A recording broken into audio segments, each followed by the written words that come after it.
Mic number 3 میں اگر کوئی سوال ہو تو کر سکتے ہیں. جی برادر. السلام علیکم ڈاکٹر ذاکر نائک صاحب. میرا نام نیلیش آمبور ہے, میں اورنگ آباد سے آیا ہوں. میرا سوال یہ ہے سر آپ سے, آپ جب کسی ہندو گیتا یا وید کا حوالہ دے کر اگر آپ کچھ بولتے ہیں یا قرآن سے وہ ملتا ہے تو کیا اس کے اوپر ہم عمل کر سکتے ہیں؟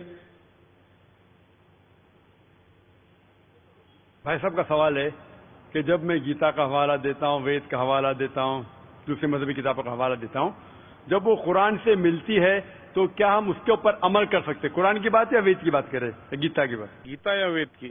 گیتا یا وید. تو اگر جو چیز وید اور گیتا میں لکھی ہے اور جو قرآن سے ملتی ہے, کیا ہم ان پہ عمل کر سکتے ہیں؟ میرا کہنا یہ ہے کہ قرآن کو کہا گیا فرقان.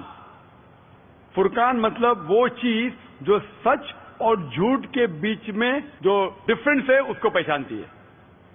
فرقان یعنی فرق, حق اور باطل کے درمیان جو فرق ہے اس کو پہچانتی ہے قرآن. جس طریقے سے میں نے کہا کہ کئی پیغمبر آ چکے محمد صلی اللہ علیہ وسلم کے پہلے, اسی طریقے سے قرآن میں لکھا ہے سورہ رعد میں سورہ نمبر 13 آیت نمبر 38 میں کہ ہم نے ہر دور میں ایک کتاب نازل کی ہے.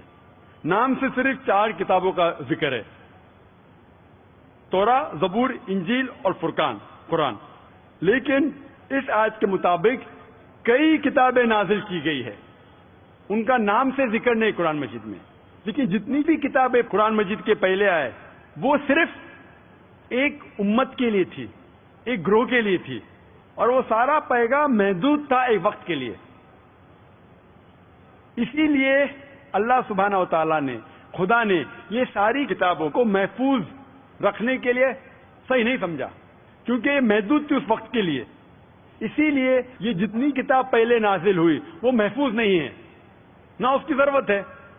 لیکن کیونکہ قرآن مجید آخری کلام ہے اللہ سبحانہ و تعالیٰ کا, اسی لیے اللہ سبحانہ و تعالیٰ خود کہتے ہیں سورہ ہجر میں سورہ نمبر 15 آیت نمبر 9 میں کہ ہم نے اس قرآن مجید کو نازل کیا ہے اور ہم اس کی حفاظت کریں گے.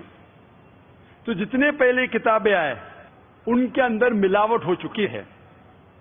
جس طریقے سے اللہ تعالیٰ فرماتے قرآن مجید نے سورہ بقرہ میں سورہ نمبر 2 آیت نمبر 79 میں فَوَيْلٌ لِّلَّذِينَ يَكْتُبُونَ الْكِتَابَ بِأَيْدِيهِمْ ثُمَّ يَقُولُونَ هَٰذَا مِنْ عِندِ اللَّهِ لِيَشْتَرُوا بِهِ ثَمَنًا قَلِيلًا فَوَيْلٌ لَّهُم مِّمَّا كَتَبَتْ أَيْدِيهِمْ وَوَيْلٌ لَّهُم مِّمَّا يَكْسِبُونَ. لعنت ہے ان لوگوں پہ جو لوگ کتاب اپنے ہاتھ سے لکھتے ہیں اور کہتے ہیں یہ خدا کی طرف سے ہے.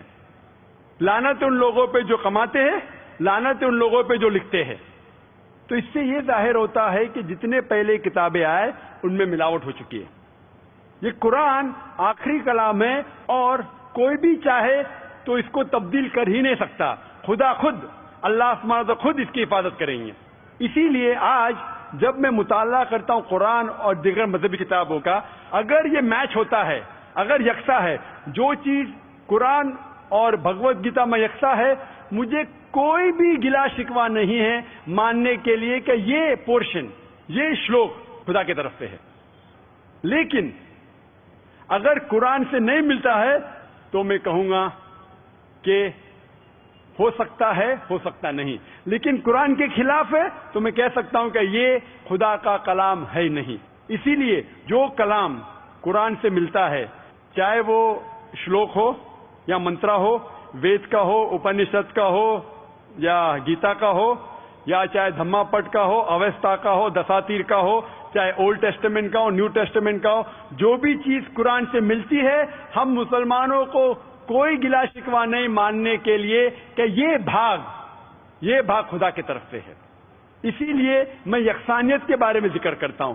تو آپ کے لیے بھی میں کہتا ہوں کہ جو اختلاف کی باتیں ہیں اسے چھوڑ دو, جو یکسانیت کی باتیں ہیں, جو آپ کے کتاب میں لکھا ہے, ویدا میں لکھا ہے, پرانا میں لکھا ہے کہ آخری پیغمبر محمد صلی اللہ علیہ وسلم میں, تو آپ کے لیے فرض ہے کہ آپ بھی اس آخری پیغمبر میں مانیں. تو آپ آخری پیغمبر میں مانتے, آپ کی وید میں مانتے ہو, مانتے ہیں نا. آپ پرانا میں مانتے ہیں, ہو, مانتے. تو میرے تقریر میں نے اتنے بار کہا اور اتنے حوالے دیا کہ آپ کی مذہبی کتابوں میں لکھا ہے کہ محمد صلی اللہ علیہ وسلم انتم رشی ہے.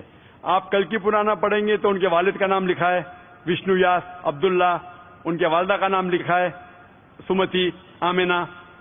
وہ کہاں پیدا ہوئیں گے؟ سنبالا میں، مکہ میں. وہ چیف آف سنبالا میں، قریش کے خاندان میں. ساری چیزیں میں نے کہا. تو اب آپ مانتے ہیں کہ آخری پیغمبر محمد صلی اللہ علیہ وسلم ہے؟ ہو مانتے ہیں.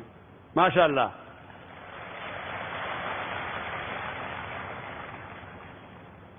تو آپ مانتے ہیں کہ خدا ایک ہے؟ ہو بالکل. آپ مانتے ہیں خدا کی کوئی بھی پرتیما نہیں ہے بے شک. اور صرف خدا کی عبادت کرنا چاہیے؟ صحیح. تو آپ یہ مانتے ہیں کہ خدا ایک ہے اور محمد صلی اللہ علیہ وسلم آخری پیغمبر ہے؟ ہو. تو جو شخص اس بات کو مانتا ہے کہ خدا ایک ہے اور محمد صلی اللہ علیہ وسلم اس کے آخری پیغمبر ہے تو اسے ہم کہتے ہیں عربی میں مسلم، یعنی وہ شخص جو امن حاصل کرتا ہے اپنی خواہش اللہ کے احکامات کے مطابق. تو آپ مانتے ہیں اللہ ایک ہے اور محمد صلی اللہ علیہ وسلم آخری پیغمبر ہے؟ ہو مانتے. تو آپ چاہتے ہیں کہ اسلام قبول کرے؟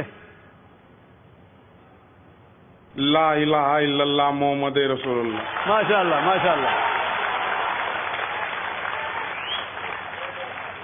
ماشاء اللہ، سبحان اللہ.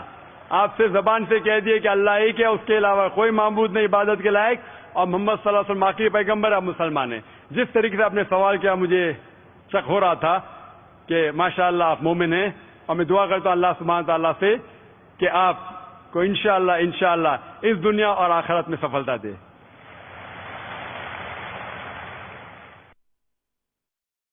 ہے آیا یورش تاتار کے افسانے سے، پاسباں مل گئے کعبے کو صنم خانے سے. خواتین میں اگر کوئی غیر مسلم خاتون ہو، کوئی غیر مسلم بہن ہو تو ان کو موقع دیا جائے.